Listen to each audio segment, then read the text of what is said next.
sir, ngayon kung tabang Buyan.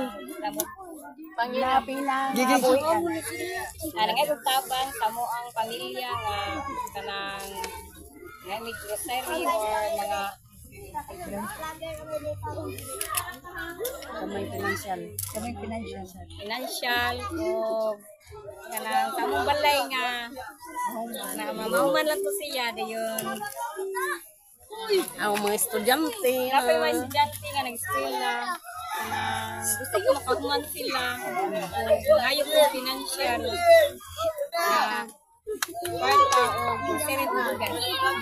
Akong ba na driver sa Ako ang bana, driver o sikad. Nagkinanglan dyan ko sabang. Okay. Okay po, Pit Master ng Nichek Tabang. Tutulungan natin siya dito sa sitio Inayawan. And then, hirap din sila. And then, dito sa Inayawan, Purok Kangkong, need sila, tulungan sila, mahirap din sila. Na Paris, naghanap ng buhay, bis pwede. Alin siya na, okay? Hi po, welcome to sa Inayawan, sitio Kangkong.com.